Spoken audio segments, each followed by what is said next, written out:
Hermano, para evitar interrupción, yo voy a eliminar la habilidad de activar los micrófonos. Ah, no, ya me torció.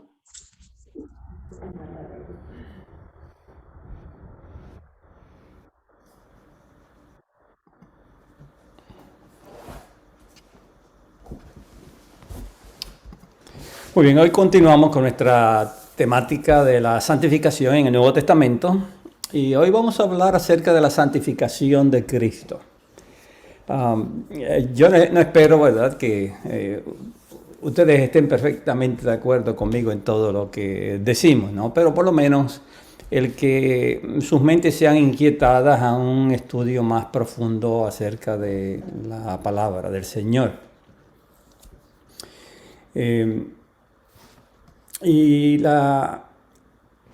Por lo general, ¿no?, cuando nosotros analizamos una temática como esta y introducimos algún aspecto de la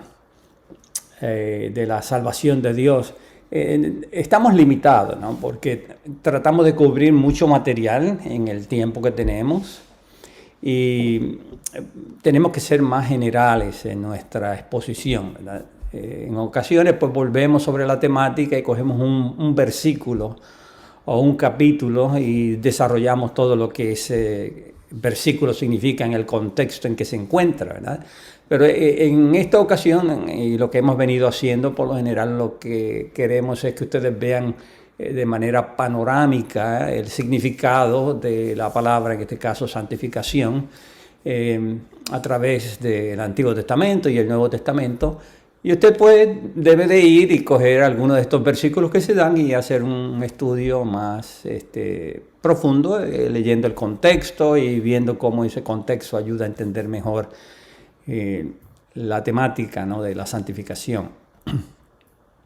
La semana pasada vimos de manera sumaria, ¿no?, el uso de la santificación en el Nuevo Testamento. Cogimos una serie de versículos para hablar cómo la palabra santificación se utiliza en diferentes contextos. Así como la santificación es una bendición que trae Jehová, de igual manera en el Nuevo Testamento nosotros vamos a encontrar que la santificación también es una bendición que viene de Dios en Cristo. Y vamos a ver un fuerte énfasis en una serie de estudios que vamos a estar viendo. Vamos a ver que la persona de Jesucristo es crucial para traer la santificación del pueblo de Dios. Es decir, está íntimamente ligada a la persona de Jesucristo, la santificación. Aun cuando la santificación es una obra trinitaria, y vamos a encontrar que hemos visto, ¿no?, Dios santifica, el Espíritu santifica y Cristo santifica. No obstante, a pesar de ver que la santificación se la atribuye a la Trinidad, quien causa o hace posible la santificación de la iglesia es Jesucristo, en diferentes áreas. Y nosotros vamos a ver diferentes aspectos de cómo Cristo santifica la iglesia. Hoy nosotros vamos a estar viendo cómo la Biblia habla de la santidad de Cristo traigo de antemano, ¿no? No se refiere a la perfección moral de su carácter, sino a su misión. Por lo general nosotros cuando leemos o hablamos de la santidad de Cristo nos enfocamos en la perfección moral de Jesús. Yo no creo que ese es el énfasis de la Biblia, y alguno que otro pasaje quizás se puede interpretar así, por lo menos algunos lo han interpretado así, y yo personalmente no creo que esa es la interpretación correcta. Yo les voy a dar los versículos, me parece que estoy cogiendo todos los versículos que hablan acerca de la santidad de Cristo. Hay otros aspectos que vamos a hablar de la santificación en Cristo que son también interesantes cuando los miramos en cómo la santidad de Cristo se refleja en los otros evangelios. Pero vamos a enfocarnos sobre la persona misma de Jesús y ver la santidad de Jesús, a qué se refiere. Bien, nosotros tenemos que traer algunas de las verdades que ya hemos aprendido. Y una de las cosas que nosotros aprendimos es que Dios había dicho que le hicieran un santuario para Él venir a morar en medio de ellos. Y nosotros aprendimos que cuando la presencia de Dios llegaba, el pueblo quedaba santificado. Pues, la presencia de Dios cuando llegó al santuario, santificó al templo, santificó a los utensilios del templo, santificó al sacerdote y la nación como tal quedó también santificada. Nosotros vimos en la rebelión de Coré que Coré decía toda la nación es santa, y era precisamente por el hecho de que el templo de Dios estaba allí, la presencia de Dios se manifestaba. Nosotros también aprendimos que cuando la presencia de Dios llega, todo lo que entra en contacto con Dios queda santificado de alguna manera. Así que esta es la idea central. Cuando venimos al Nuevo Testamento, la santidad de Jesucristo tiene diferentes aspectos. Es una santidad eterna, es una santidad desde el punto de vista de su persona, es una santidad desde el punto de vista de su misión, y de esto vamos a estar viendo. Pero vamos a comenzar con Juan 1. En Juan 1 no encontramos la palabra santificación presente, pero sí el concepto. Y no vamos a leer los versículos porque ustedes los conocen, pero encontramos que Cristo es santo como verbo. Es decir, por ser el verbo, por ser Dios, a Él se le atribuye lo que nosotros encontramos en el Antiguo Testamento como el Santo de Israel. El Santo de Israel, yo mencioné, no estudiamos eso con detalle, ¿no? Pero yo mencioné que la expresión el Santo de Israel, quien más la utiliza es Isaías, y aparece en este contexto de redención. Este es el Dios que viene a traer salvación para su pueblo, el perdón de pecado. Todo eso está asociado con el Santo de Israel. Y Cristo es quien realmente posee este título en su misión salvadora. Él es el Santo de Israel. Nosotros podemos identificarlo desde el punto de vista de Él como Dios, el Verbo. Él es el Santo de Israel.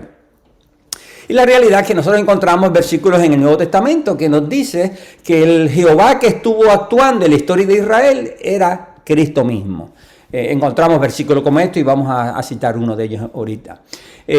También encontramos que Cristo es el Santo de Dios como el encarnado. Es decir, al asumir nuestra humanidad, Él ahora se constituye con un título especial en el Santo de Dios. Así que encontramos dos expresiones, el Santo de Israel y el Santo de Dios. Así que Cristo, desde el punto de vista de su deidad, Él es el Santo de Israel. Desde el punto de vista de su humanidad, Él es el Santo de Dios. Así que esas dos ideas son importantes nosotros tenerlas en mente cuando se habla de la santidad de Cristo.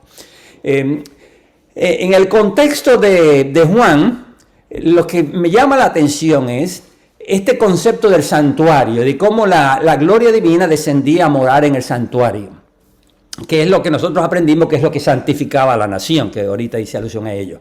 Pues Juan 1 nos presenta al Verbo que desciende y se convierte en luz. Y luz en el Antiguo Testamento es un símbolo de la gloria de Dios. Y a esa luz gloriosa se le llamaba la Shekinah.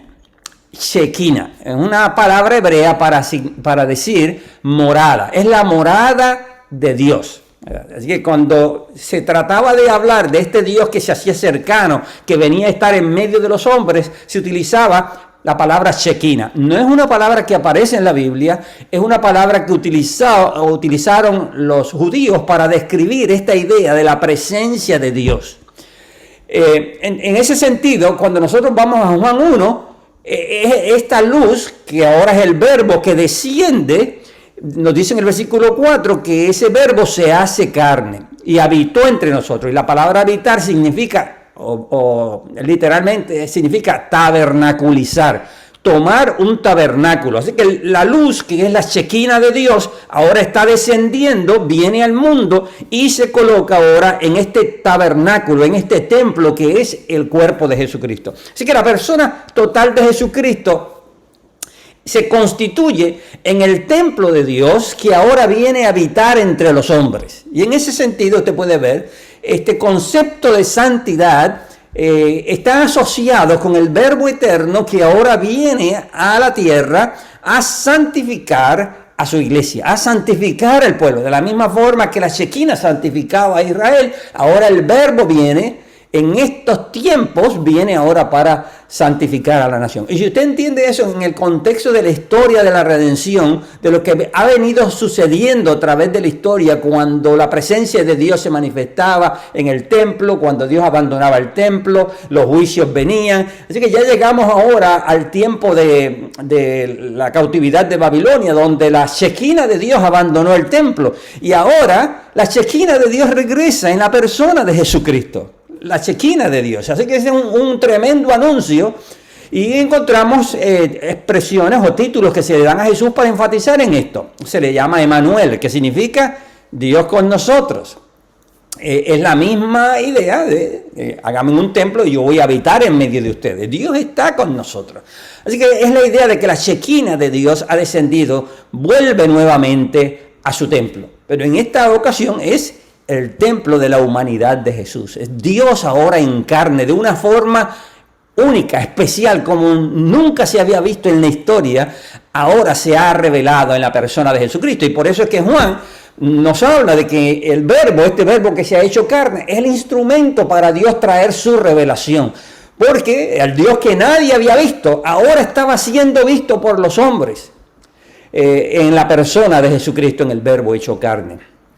Así que en ese sentido, otra vez, nosotros podemos ver que hay una comunicación, un mensaje directo al pueblo. Dice que a los suyos vino y los suyos no le conocieron. Esto suyo significa el pueblo de Israel, en este caso, en el contexto inmediato, significa el pueblo de Israel, y lo rechazaron, ¿no? Por extensión nosotros podemos aplicarlo al mundo, pero de manera más directa se refiere a los suyos, a los del pueblo, que él había venido a redimir. Y en ese sentido esto adquiere un significado, porque se le está diciendo a Israel que la Shekinah finalmente regresó a estar en medio de ellos otra vez, pero ellos rehusaron esa gloria que se había manifestado. En Juan 12 nosotros encontramos también una identificación con Cristo como el Santo, así que estamos cogiendo a Juan en ese aspecto. Y en Juan 12, Juan hace algo interesante, porque Juan coge a Isaías 6 y lo aplica a Jesucristo. Dice que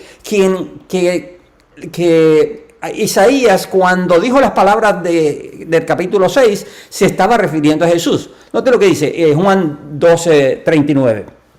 Por esto no podían creer, porque también dijo Isaías, cegó los ojos de ellos y endureció su corazón, para que no vean con los ojos y entiendan con el corazón y se conviertan y yo los sane. Isaías dijo esto cuando vio su gloria y habló acerca de él. Esas palabras que se están citando aquí se encuentran en Isaías capítulo 6. En el versículo 1 en adelante dice, en el año que murió el rey Usías, vi yo al Señor sentado sobre un trono alto y sublime, sus faldas llenaban el templo. Por encima de él había serafines, cada uno tenía 6 alas, con 2 cubrían su rostro, con 2 cubrían sus pies, y con 2 volaban. Y el uno al otro daba voces diciendo, Santo, Santo, Santo, Jehová de los ejércitos, toda la tierra está llena de tu gloria. Ahora, y después de eso es que se citan las palabras que Juan está utilizando respecto al endurecimiento y ceguedad del pueblo de Israel, que viene como un juicio. Pero ¿quién es quién da este juicio? Bueno, según Juan, es Cristo mismo que apareció allí en Isaías 6, apareció el profeta, y lo que me interesa a mí en este momento es que nosotros veamos que al hacer esta conexión, Juan, que desde el principio viene asociando a Cristo con Dios y diciendo que Él es el verbo, que era Dios, estaba con Dios y ahora desciende al mundo, ahora Juan nos dice aquí que este verbo Isaías ya lo había visto. Isaías entonces declara de él que él es el santo, santo, santo del Jehová de los ejércitos, que llena toda la tierra con su Shekinah, con su gloria, ¿verdad? Y en ese sentido, otra vez, nosotros podemos ver entonces que Juan visualiza la santidad de Jesucristo con su persona, con su encarnación, que ha venido al mundo, el 3 veces santo, ha venido al mundo con su Shekinah para habitar en medio nuestro.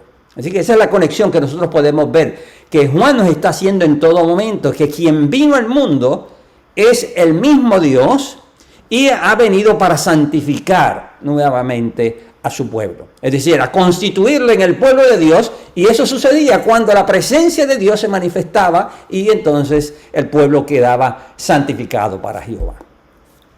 En Isaías, en un escrito judío llamado el Targum, que era como un comentario de la Biblia, ellos comentan de Isaías 6, dice, uno gritaba y otro decía, Santo en lo alto, exaltado de los cielos es la casa de su Shekinah, santa en la tierra es la obra de su poderío, santo para siempre, sin fin es el Señor de los ejércitos, toda la tierra está llena de resplandor de su gloria.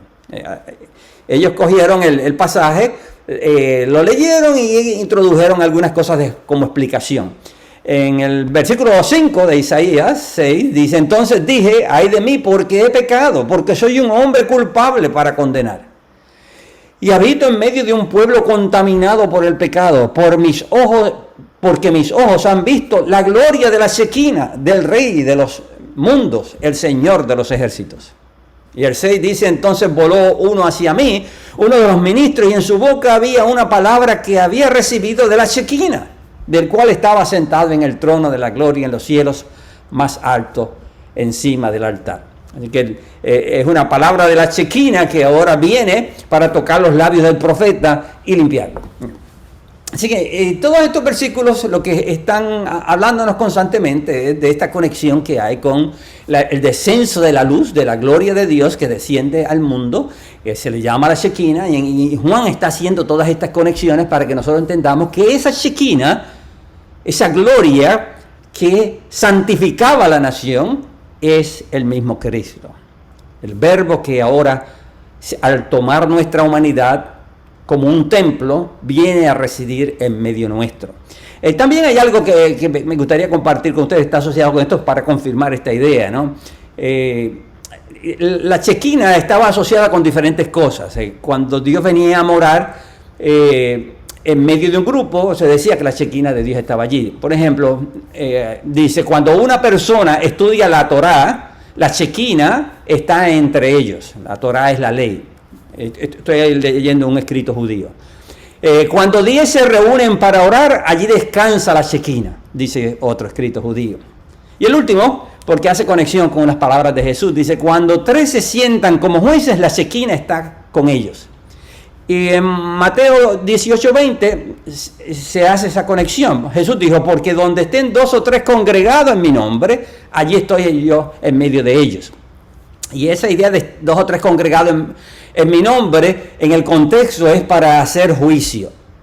Que la iglesia se reúnen para hacer juicio y Cristo está diciendo que Él va a estar en medio de ellos. Así que es una cita de un concepto judío, de lo que leí anteriormente, ¿no? Donde estaba 2 o 3 para hacer juicio, pues entonces la Shequina de Dios se manifestaba. Pues Cristo entonces, cuando Él dice que Él va a estar en medio de ellos, Él está identificando algo que los judíos decían que tenía que ver con la Shequina, que moraba en medio de estas personas. Cristo es ahora la Shequina que viene a morar en medio de sus hijos, en medio de su pueblo. Así que en ese sentido nosotros podemos ver que la santificación de Jesús está conectada con la Shequina, está conectada con Él como el Verbo eterno, como el Santo de Israel y como el Santo de Dios. Esta expresión, el Santo de Dios, la vamos a estar viendo en los Evangelios. Bien. Juan también nos habla de la santificación eterna de Jesús, pero ya no desde el punto de vista de su naturaleza, no como el Verbo, sino como encarnado. A la luz de la encarnación, Cristo es el Santo de Dios. Vamos a ir a Juan, capítulo 6, versículo 25, en adelante. Juan 6, 25, dice, hallándole al otro lado del mar, le dijeron, Rabí, ¿cuándo llegaste acá? Respondió Jesús y le dijo, de cierto os digo, que me buscáis, no porque habéis visto las señales, sino porque comiste el pan y os saciaste. Trabajad no por la comida que perece, sino por la comida que a vida eterna permanece, la cual el Hijo del Hombre os dará, porque a este señaló el Padre. Entonces le dijeron, ¿qué debemos hacer para poner en práctica las obras de Dios? Respondió Jesús y le dijo, esta es la obra de Dios, que creáis en el que Él ha enviado. Bien, ¿dónde está la idea de santificación? Bueno, en la idea está en el versículo 27 cuando dice que este es el Hijo del Hombre, es el que Dios ha señalado, el que Dios ha separado para constituirse en el instrumento que Dios va a utilizar para traer la bendición. Y esto se conecta con Juan 10:36, en donde la palabra santificación aparece para indicar lo mismo. Dice en Juan 10:36, al que el Padre santificó y envió al mundo, vosotros decís, tú blasfemas porque dije Hijo de Dios soy. Ahora, así que usted puede ver que el Padre ha señalado, es el que el Padre, literalmente significa al que Dios puso su sello, es su sello de aprobación, es su sello de elección, como pasó con Aarón, cuando estaban disputando su sacerdocio. Dios mostró mediante un señalamiento que este era el que él había escogido. Pues lo mismo sucede aquí, es el Hijo del Hombre que ha sido señalado, es el que Dios ha nombrado, el que ha asignado, el que ha escogido. Todas son ideas que están asociadas con esa palabra, señalar.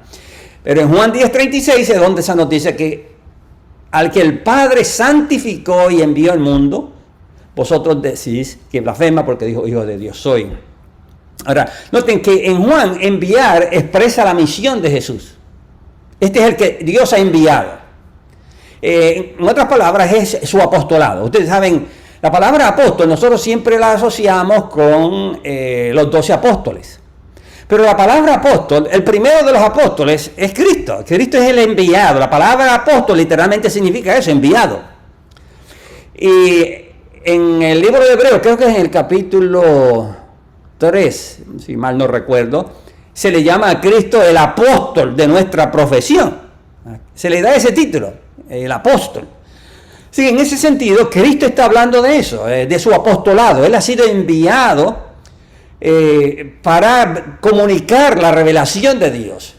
Pero no solamente ha sido enviado para comunicar la revelación de Dios, ha sido enviado para traer la presencia de Dios al mundo nuevamente. Y la palabra, esta idea de enviar, es muy importante en el Nuevo Testamento, porque el enviado siempre está asociado con Jesucristo. Y se nos dice en Juan 6:29 que la voluntad de Dios es que nosotros creamos en el enviado. Juan 17:13 nos dice que la vida eterna consiste en creer en el enviado. Y todo eso es así porque según Juan 1:18 es porque Cristo es el lugar en donde Dios se revela, en donde Dios se da a conocer. Así que la idea de enviado es muy importante en el pasaje. Así que cuando Juan 10:36 nos dice que el Padre santificó y envió al mundo, nosotros podemos hacer la conexión.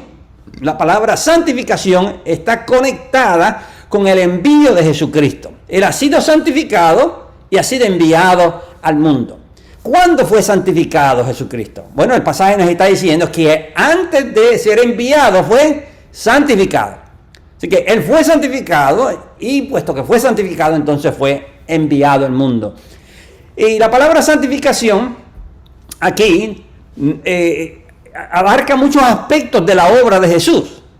Es el Jesús que ha sido apartado por Dios, escogido por Dios. Recuerde que nosotros hemos visto que la palabra santificar está íntimamente relacionada con la idea de elegir. El que ha sido elegido para realizar una función, ese ha sido santificado por Dios para realizar ese oficio. Y en este caso, Cristo ha sido santificado.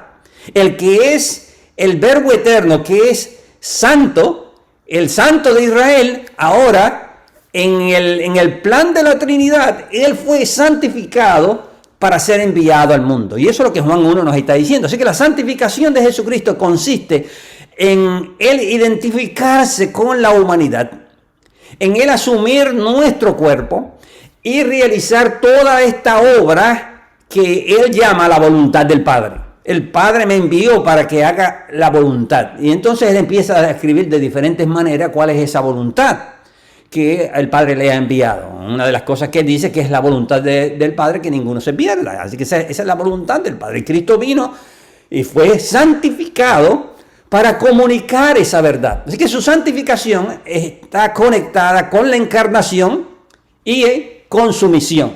El Cristo santificado es santificado para cumplir y expresar en su propia persona, en su propia historia, todo el plan de Dios para con la raza humana.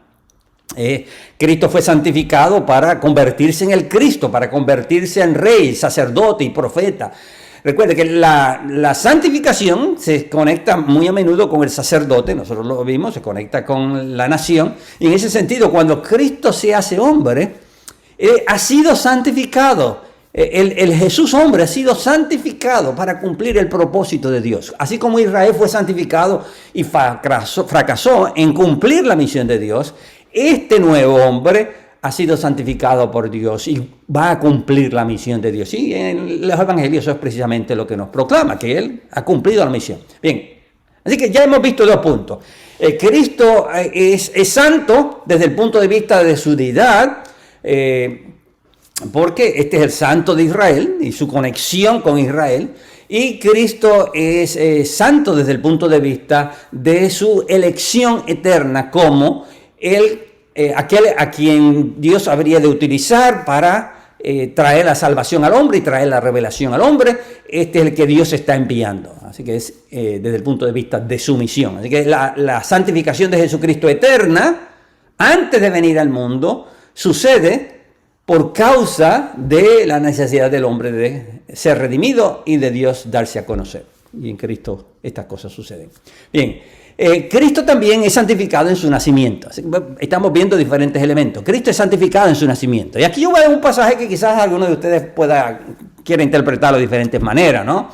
Pero yo estoy convencido que no es la interpretación tradicional que se le ha dado. Por ejemplo, Lucas 1:35 dice, respondiendo el ángel le dijo, el Espíritu Santo vendrá sobre ti y el poder del Altísimo te cubrirá con su sombra, por lo cual el santo ser que nacerá será llamado Hijo de Dios.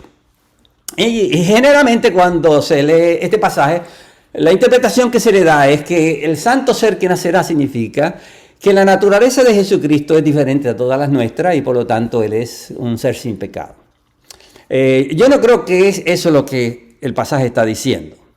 Yo creo que el pasaje se refiere a la misión de Jesús. Y de la misma forma que Jeremías 1:5 dice que el profeta fue santificado desde antes de nacer, Cristo también, el que ahora estaba naciendo, era santo. ¿Por qué era santo? Porque sería llamado Hijo de Dios.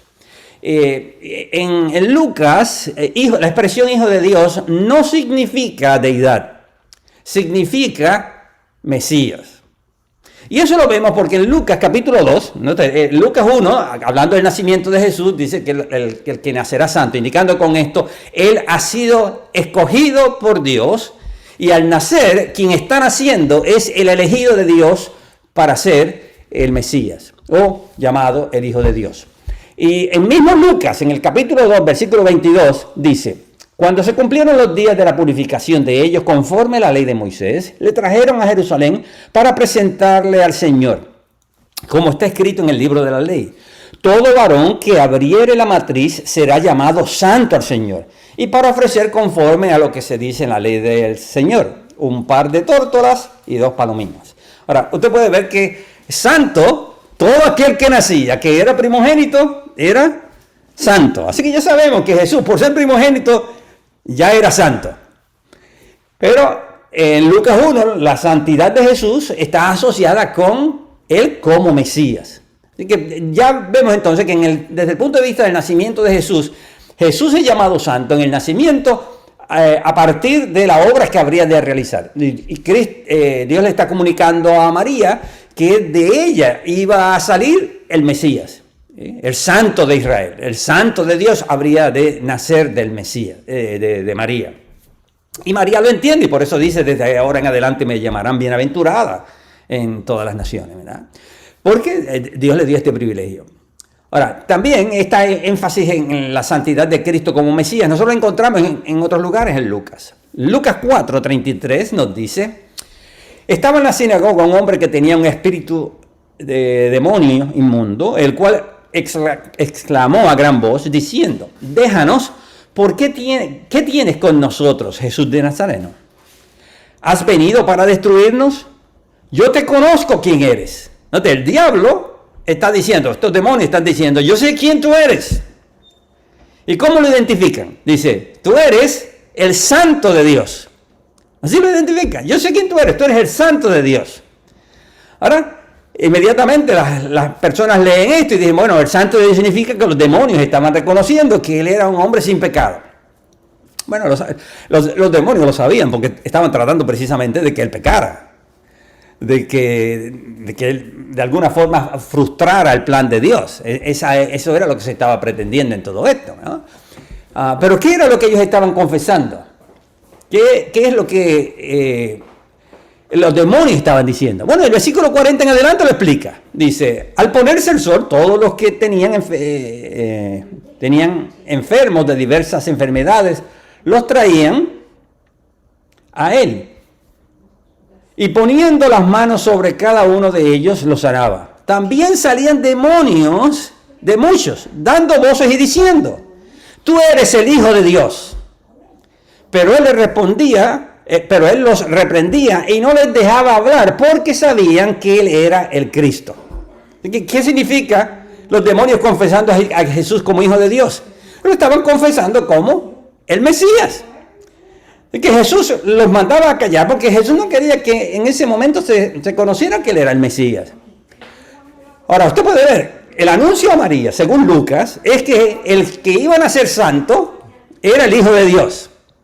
Los demonios lo declaran santo en Lucas, a Jesucristo. Y luego entonces se combinan estas ideas. El santo de Dios es el Hijo de Dios y es el Cristo. Pues es claro que la palabra santo en estos versículos no está describiendo el estado moral de Jesús o la naturaleza moral de Jesús, está describiendo su misión. ¿Quién era él como el enviado de Dios? De eso es lo que está hablando el pasaje realmente en el contexto. Otro lugar que nosotros vemos esta conexión es en Hechos, otra vez Lucas, Hechos 4:24, porque verdaderamente se unieron en esta ciudad contra tu santo Hijo, Jesús, a quien ungiste, Herodes, Poncio Pilato, con los gentiles y el pueblo de Israel, para hacer cuanto tu mano y tu consejo habían antes determinado que sucediera. Ahora, Señor, mira sus amenazas y concede a tus siervos que con todo denuedo hablen tu palabra, mientras se extiende tu mano para que hagan sanidades y señales, prodigios mediante el nombre de tu santo Hijo Jesús. Bien, aquí otra vez se le está dando a Jesús este título. Este es el santo Hijo de Dios. Se le llama Jesús. Pero Lucas nos dice que este santo Hijo de Dios fue el que Dios ungió. Y este ungimiento, ¿a qué se refiere? Bueno, este es el ungimiento de Jesús como Mesías. La palabra ungir significa Mesías. Este es el ungimiento que nosotros encontramos en Pentecostés, por ejemplo, en el capítulo 2. Cuando el Espíritu desciende sobre Jesús, dice el texto, y fue declarado Señor y Cristo.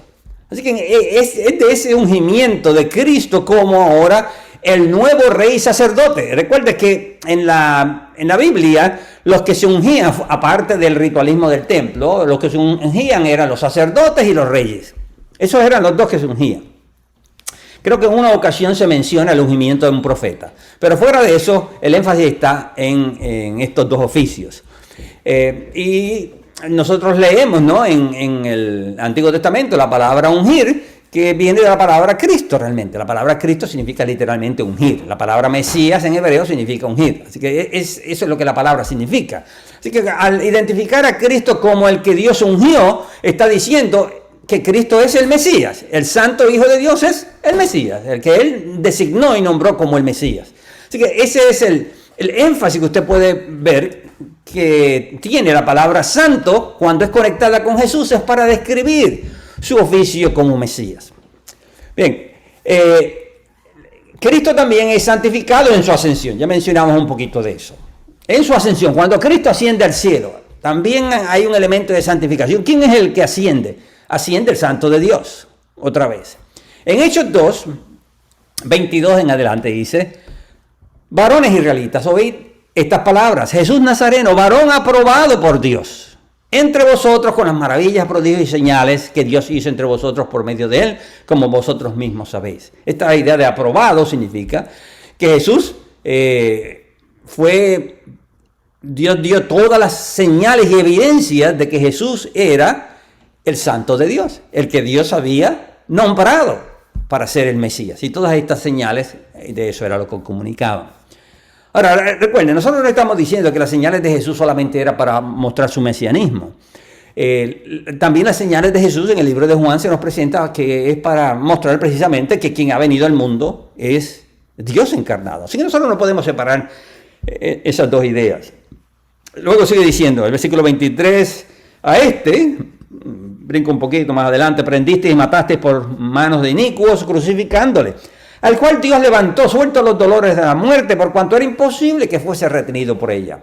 Porque David dice de él, veía al Señor siempre delante de mí, porque está a mi diestra, no seré conmovido. Por lo cual mi corazón se alegró y se gozó mi lengua, y aún mi carne descansará en esperanza, porque no dejarás mi alma en el Hades, ni permitirás que tu santo vea corrupción. Así que usted puede ver que la idea detrás de todo esto es que el santo de Dios no va a haber corrupción. Y cuando Dios lo levanta de los muertos, lo está santificando, está declarando que este es el santo mío. Y por lo tanto yo no lo voy a dejar que se corrompa. Él no va a experimentar la corrupción, él va a experimentar la resurrección.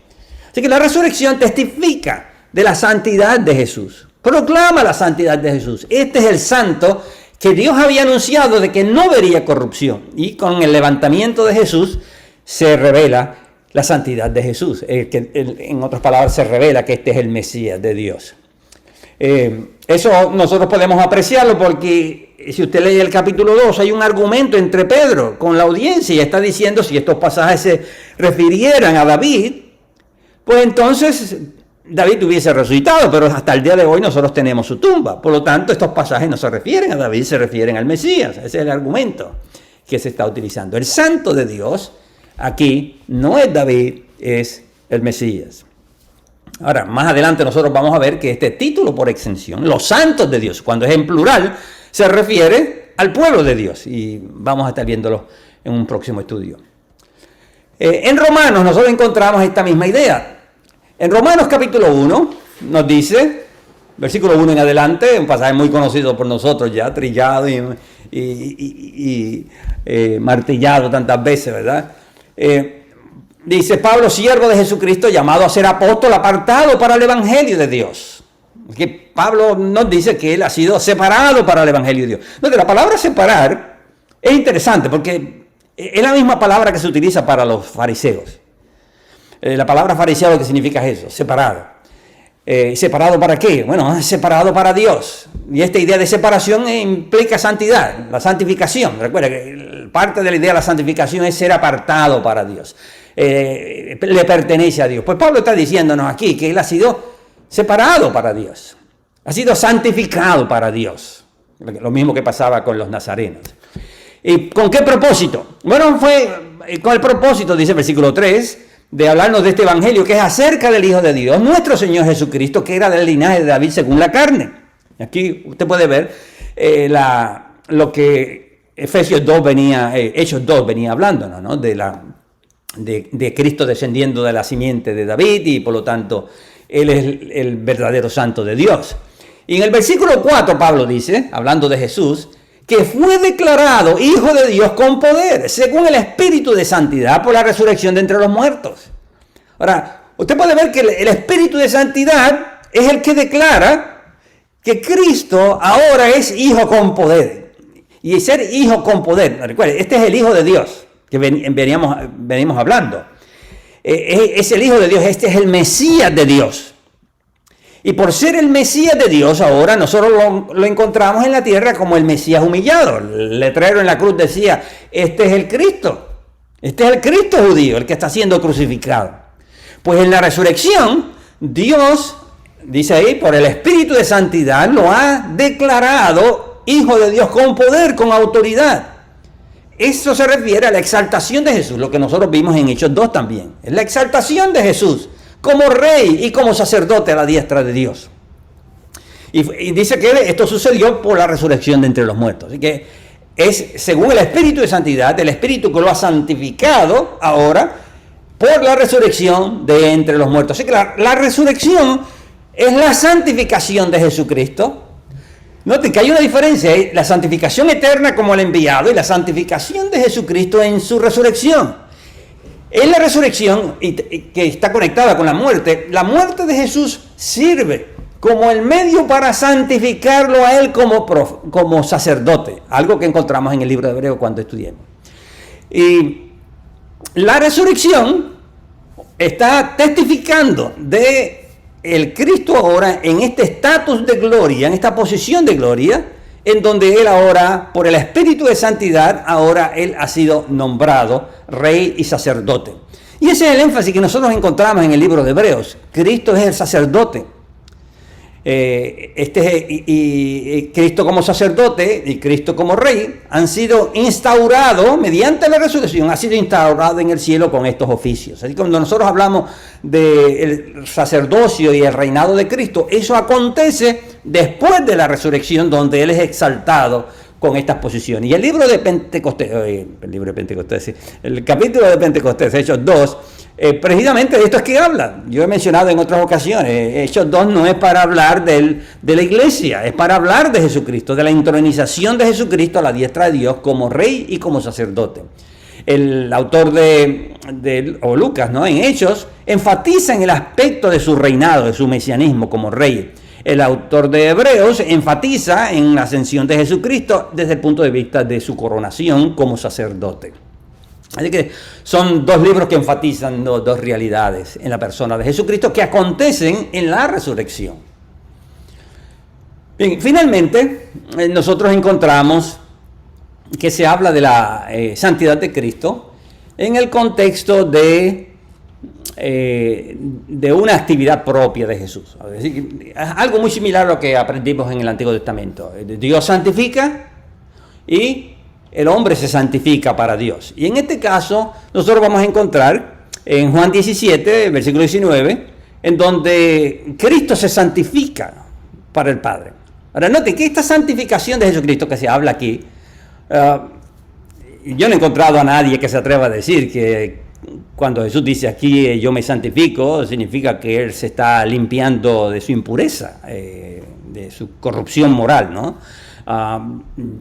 Hasta ahora yo no he leído a nadie que se atreva a decir eso, pero el pasaje dice que Cristo se santifica, y Cristo se está santificando, y eso va a afectar a la iglesia, como vamos a estar viendo más adelante, va a afectar a la iglesia la santificación de Jesucristo. Este acto de Cristo santificarse está conectado con su misión. Él ha sido enviado al mundo, ha sido santificado por el Padre para realizar una obra como Mesías, y ahora ya cuando está llegando a sus últimos momentos de su vida, Él ahora se nos dice que Él se está santificando.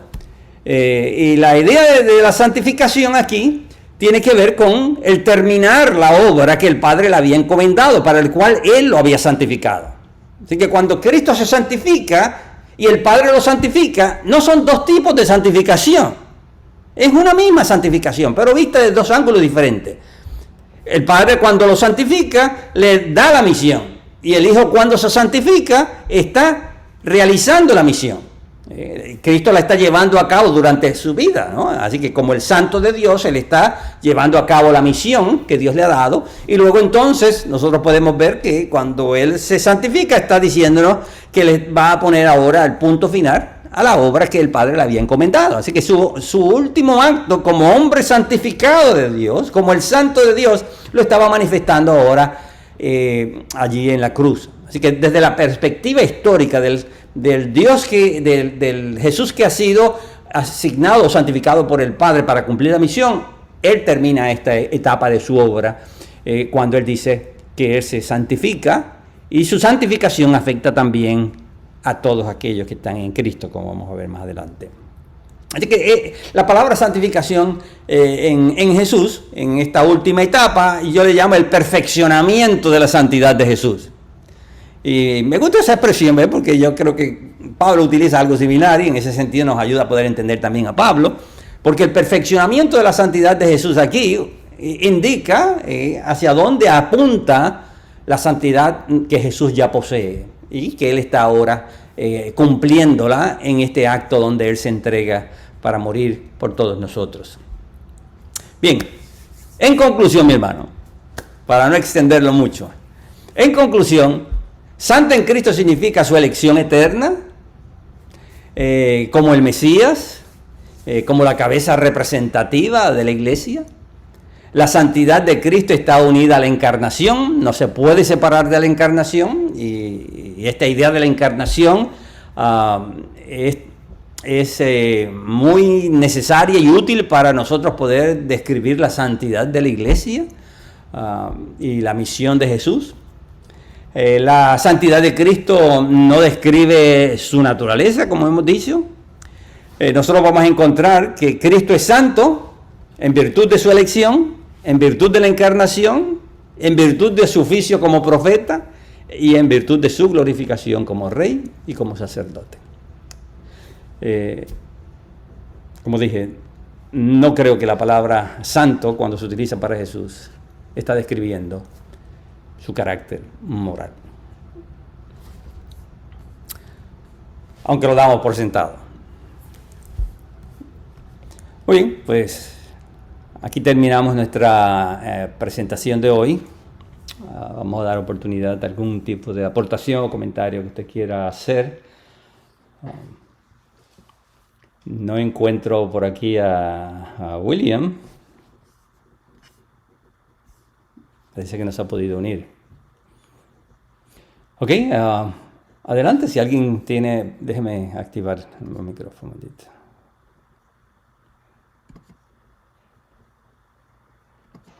Ok, adelante. Pastor, buen día. Muchas gracias. Bueno, sí, es muy interesante mirar todas esas áreas o tópicos de este tema de la salvación, de la santificación.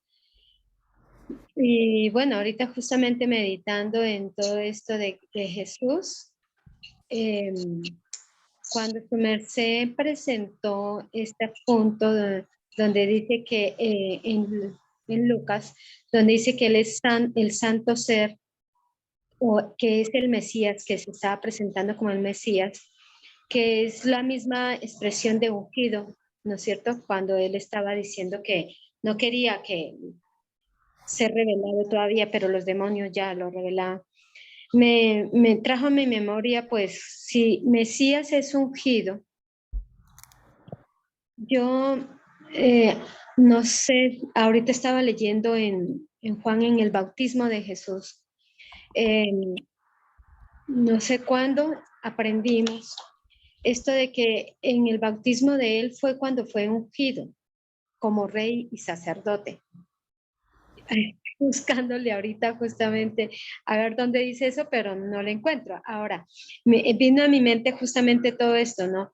Si él, cuando él no fue ungido, como dice su merced, para purificar su ser de malas obras ni nada de esas cosas, él nació siendo ya puro en ese sentido.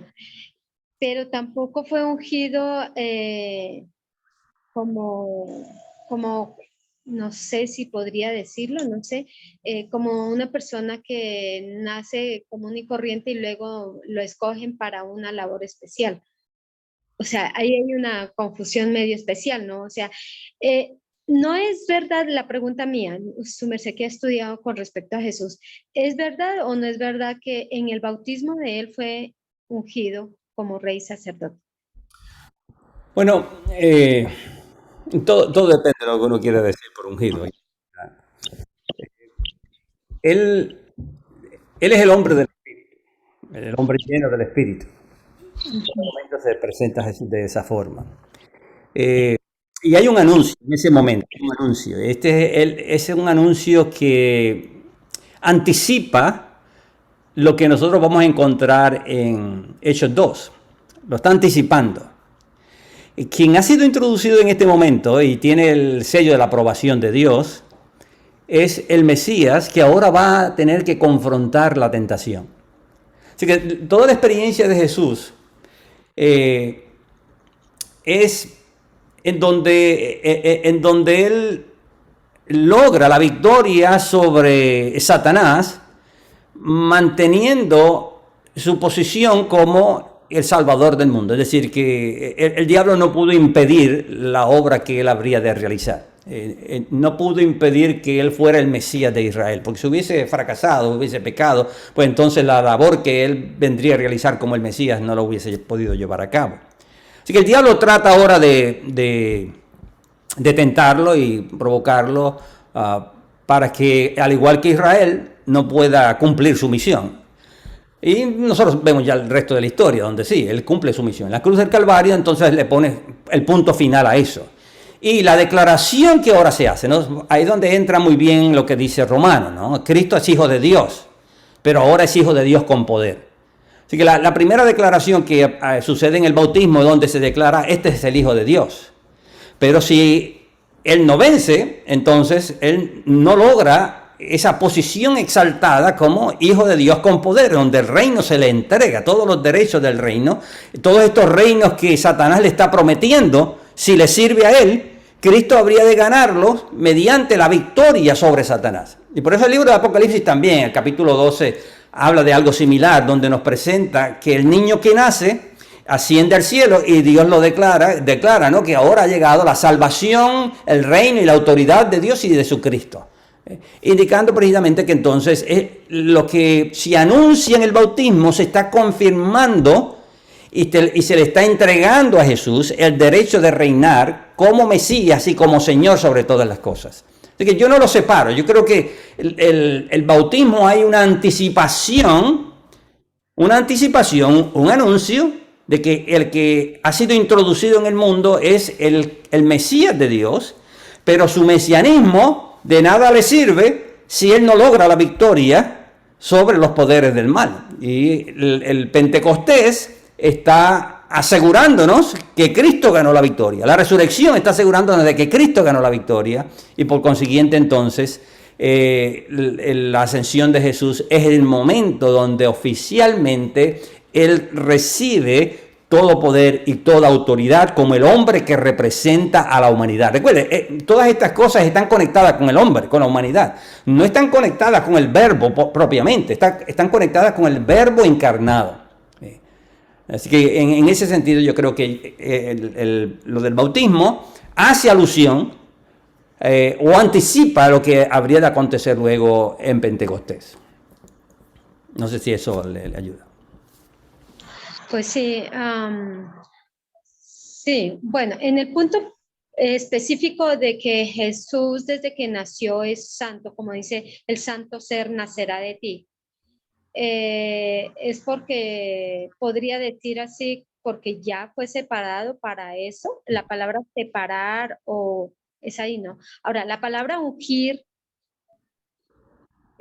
¿cómo lo podríamos definir? Como que es ya decidido. Por ejemplo, se unge a los sacerdotes, se unge a ciertas personas para una labor especial. Sería eso, ¿no es cierto? Sí, el ungimiento implica la inauguración. El sacerdote era ungido y era inaugurado. El rey era ungido y era inaugurado para iniciar su servicio. Ya, porque santo no es que recién ahí va a inaugurar, él ya nace siendo santo. Exacto. Recuerde, la palabra ungido o Cristo. Sí, Mesías. Para decir que este que están haciendo es el que Dios ha elegido o santificado para esta misión. Así que cada vez que nosotros vemos la palabra Cristo utilizada para Jesús, es para describir ese elemento. Este es el que Dios ha señalado, el que Dios ha escogido y el que Dios ha santificado. Ese vino al mundo en la persona de Jesús de Nazaret. Ok. Entonces podría... Inseparables.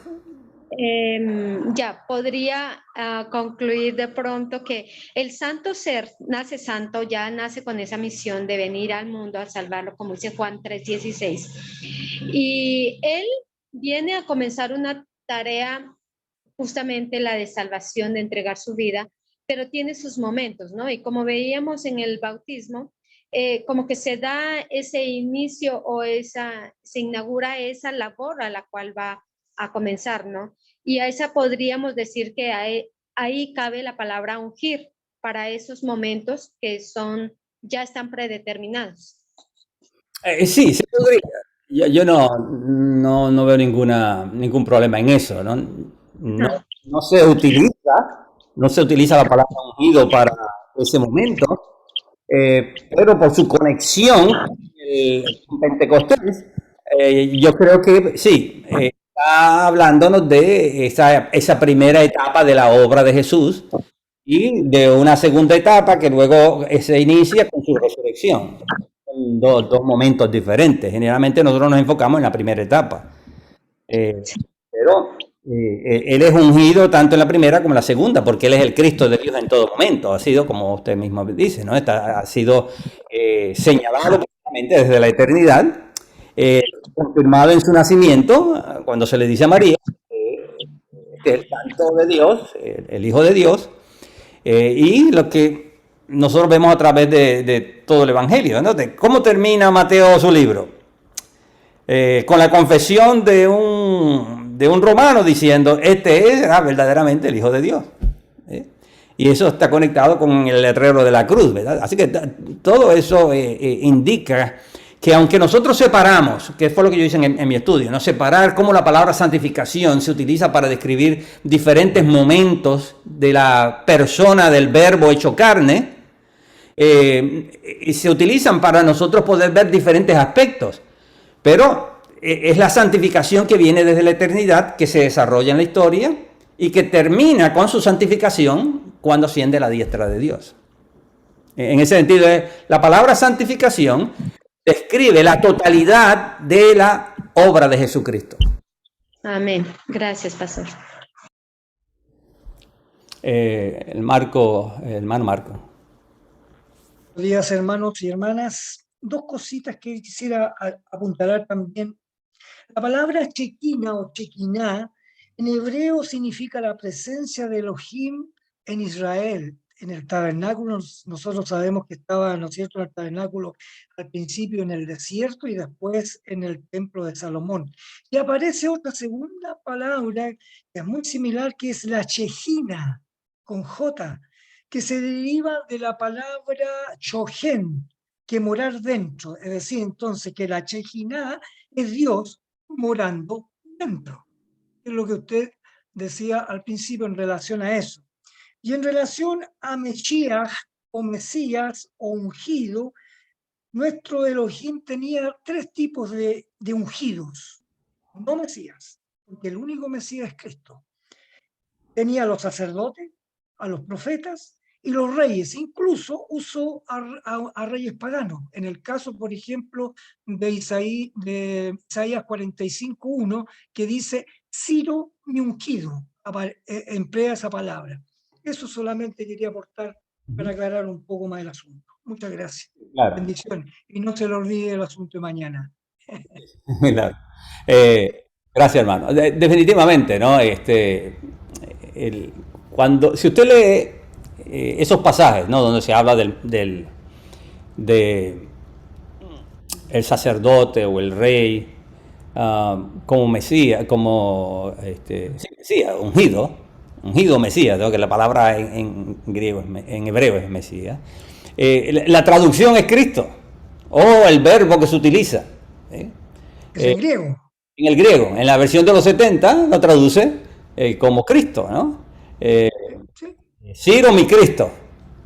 Nosotros no estamos acostumbrados a llamar a Ciro mi Cristo, ¿verdad? Pero la versión de los 70 lo llama de esa manera, porque se está hablando de él como el ungido de Dios, ¿verdad? Pero recordemos que eso se escribió, el antiguo pacto se escribió en hebreo, por lo tanto es Mesías.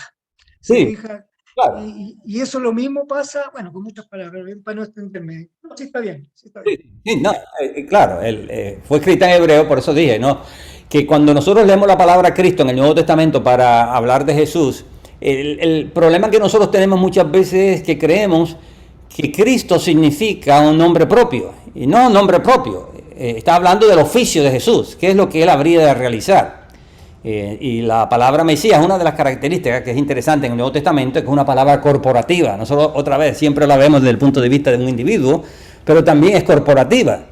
Y eso es muy significativo porque está hablando de todos aquellos que se encuentran en este personaje que nosotros identificamos como el Cristo de Dios, ¿no?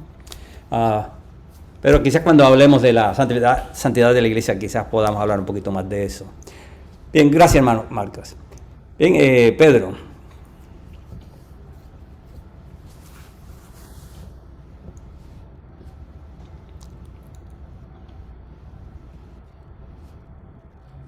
Ahora, tenemos problemas ahí con estas cosas siempre, no conseguirlo. Bien, Saúl, muy buenos días para todos nuestros queridos hermanos en este momento y siempre. Mi duda, mi pregunta directa, sí, que me gustaría que me aclarara un poquito más lo que significa la santificación que es una unidad trinitaria. Bueno, sí, nosotros vamos a encontrar, por ejemplo, en Pedro nosotros vimos que Dios santifica. Ajá. Vimos también que se habla del Espíritu santifica. Y hablamos de que Cristo santifica. Ajá. Nosotros vimos, por ejemplo, que los gentiles eran una ofrenda santificada por el Espíritu. Y nosotros estudiamos en los estudios anteriores qué significaba eso. Dedicamos todo un estudio para la santificación del Espíritu. Así que usted puede escucharla en los estudios anteriores, la grabación. Así que la santificación del Espíritu está asociada con la incorporación de los gentiles al pueblo de Dios. Los gentiles han sido santificados de la misma forma que Israel fue santificado, pero en esta ocasión esa santificación viene por el Espíritu. Copiaste lo que dijo. No copié. Gracias. Donde vamos a estar haciendo énfasis, porque generalmente no se hace, es en la santificación por Cristo. Generalmente se conecta la santificación con el Espíritu y, como mencioné anteriormente, muy pocas veces en la Biblia se conecta la santificación con el Espíritu. Muy pocas veces. Generalmente se conecta con Dios o con Cristo. Con Dios. Esos son los énfasis en el Nuevo Testamento. En el Antiguo Testamento sabemos que se conecta con Dios. Así que ese es un detalle importante, porque la definición tradicional de santificación es la obra del Espíritu en el corazón del hombre para purificarlo y matar la corrupción que hay en él. En el Nuevo Testamento, cuando aparece la palabra santificación conectada con el Espíritu, no se utiliza para hablar de la erradicación de la naturaleza o purificación interna, no, se utiliza para hablar de la incorporación de los gentiles al pueblo de Dios. Cuando estemos en el libro de Hebreos y cuando hablemos, por ejemplo, en Corintios, nosotros vamos a ver cómo todos estos pasajes hacen una conexión tremenda con la persona de Jesucristo. Ahora, eso, otra vez, no significa que no haya relación con el Espíritu, sí, la hay. Desde el punto de vista de que la función del Espíritu es conectarnos a aquel que nos santifica o que nos santificó, que es con la persona de Jesucristo. Y en ese sentido, acontece lo mismo que pasa con la revelación. Cristo es la revelación de Dios, pero el Espíritu se constituye en el instrumento para traernos la revelación. Y en ese mismo sentido, Cristo es el que nos santifica y a través del Espíritu entonces nosotros somos incorporados dentro de la santidad de Jesucristo.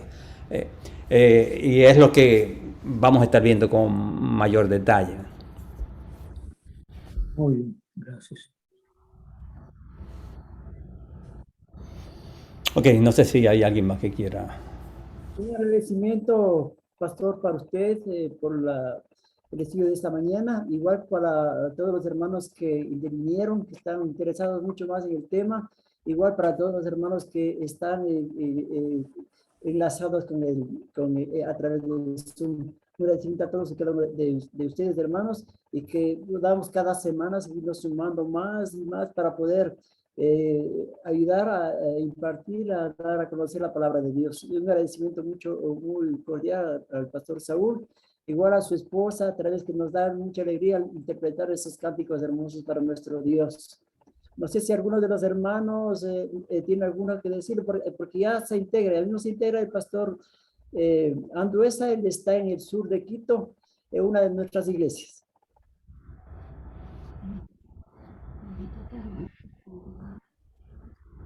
No tenemos ninguna otra pregunta a través de el hermano Marco, el hermano Pedro y la Marlenita. Los demás, pues creo que tenemos muy claro el asunto sobre la santificación de nuestro Dios. Pastor, a lo mejor si podemos poner alguna alabanza mientras se integra el pastor Anduesa. Muy bien. Déjeme decir algo antes. Siempre, bueno, hermano, la temática que nosotros estamos desarrollando no es una temática fácil. Y digo que no es fácil porque ya uno está acostumbrado a escucharla de una manera y al ser presentada de otra, pues tiene que causar, si usted entiende lo que se está diciendo, tiene que causar ciertas interrogantes, ¿no?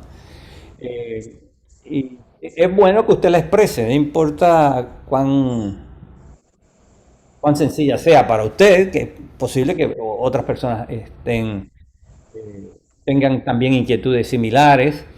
O si usted ha visto algo en la presentación que le llamó la atención, pues usted también entonces puede aportar eso, porque enriquece el estudio, ¿verdad?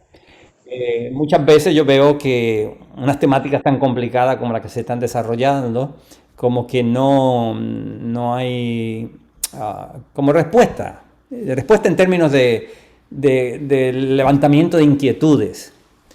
¿Por qué se dice eso? ¿Por qué se dice esto otro? ¿No? ¿Cómo yo encajo ahora mi concepto de santificación que se me ha enseñado con esto que estos versículos están diciendo? Son preguntas que uno tiene que hacerse.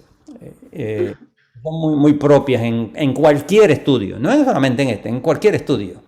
Eh, y uno tiene que tratar de entender, ok, qué es lo que la persona que está hablando está tratando de comunicar, ¿verdad? De lo contrario, pues entonces usted está ahí de manera tan pasiva que finalmente usted no se ha envuelto en el estudio y por lo tanto entonces no va a sacar la bendición que se supone que usted adquiera, ¿verdad? Muy bien, esa es mi exhortación. De pronto, para acotar a eso, pastor y hermano Luchito, perdón que nos extendamos, no sé si su merced es que está queriendo conectarle al pastor William, no sé. Es verdad, como dice pastor, este tema de la santificación ya se lo viene teniendo un buen tiempo y cada vez que su merced toca hace salir fuera de lo normal que uno piensa, que santificación simplemente es apartarse de lo malo, no hacer lo malo, o que el Espíritu Santo viene y te transforma y simplemente queda así, ¿no? Pero al estudiarlo vemos que es tan profundo y como su merced dice, también se encuentran cosas raras, por lo menos para mí algo diferente fue esto que cómo es que Jesús al resucitar es santificado. Dije, pero si nace siendo santificado, ¿cómo es eso? Ya, entonces por eso eran mis preguntas también y bueno, ya queda claro, todo tiene su tiempo y su momento. Gracias, muy amables. Sí, mire, uno de los propósitos por los cuales yo doy estos estudios, hay gente que no está de acuerdo conmigo, definitivamente, ¿no? Y ponen 20.000, citan 20.000 pasajes para decirnos así. Pero algo por lo menos yo quiero que las personas entiendan, sea la posición que ellos tomen, es esta. Y es que nuestro concepto tradicional es que la palabra santificación tiene que ver exclusivamente con la obra que Dios hace en el corazón del hombre. En los estudios, a las personas que están en oposición, yo les digo, por lo menos algo tú tienes que concederme. Y es que la palabra santificación, el 90% de las veces que se utiliza, tiene que ver con la obra que Cristo hizo a favor nuestro. Por lo menos eso tiene que concederme. Yo creo que no tiene que ver con la moral, pero si quieres seguir viéndolo de esa manera, yo le digo, tienes que concederme por lo menos esto. Y es lo mismo que pasa muchas veces con la palabra justificación. La gente quiere incorporar la palabra justicia al vocabulario de la justificación. ¿Por qué? Porque la palabra justicia se utiliza también en el contexto moral. Entonces quieren ubicarla en el contexto de la justificación. Y la pregunta no es sobre la justicia propiamente, porque sabemos que tanto en un lado como en otro se utiliza la palabra. La pregunta es si la palabra justificación se utiliza para indicar el juicio que Dios hace a favor nuestro. Esa es la pregunta. Y lo mismo la pregunta que yo hago cuando hablo de santificación. Es la palabra santificación, la palabra que se utiliza para describir lo que acontece en el corazón del hombre o lo que Dios hizo en la persona de Jesucristo a favor nuestro. Esa es la pregunta que tenemos que hacernos. Y la otra pregunta es, ¿cuál es, en esencia, cuál es el significado de la palabra santificación? Si tiene que ver con la obra de Cristo en relación con la justificación. Porque esa ha sido la fuente de debate. Dice Adelfo, ¿no? Sí, 51:5. Sí. Pues lo entregamos. Adelante, William.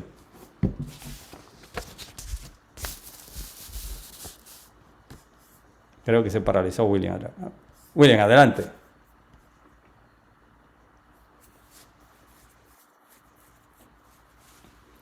Adelante, pastor, adelante. Buen día.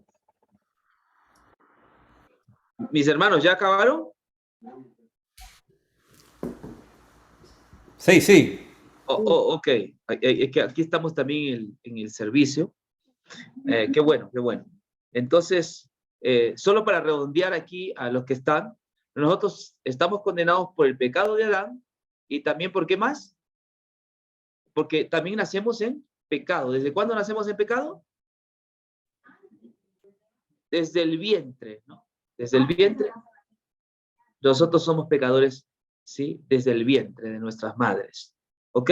Pero lo peor de todo esto no es nacer solamente en pecado, sino que también, no es tener pecado. Lo peor de todo esto es que antes que cometiéramos o que naciéramos ya estábamos condenados. Creo que eso es lo que ya nos sentencia. No somos sentenciados por nacer en pecado, somos sentenciados por el pecado que cometió Adán. Sí, correcto. Muy bien. Exacto. Muy bien, ahora sí, vamos a cantar otra canción para armonizar. Esta canción es bonita, hermanos, y de ahí comenzamos con el tema de la salvación, ¿ya? Ahí donde queremos llegar. Vamos a cantar. Póngase de pie. Oí la bella historia que Jesús dejó su gloria y en el Gólgota así murió por muchos como yo. Oí de sus gemidos, de su sangre que me salva y al fin contrito me incliné.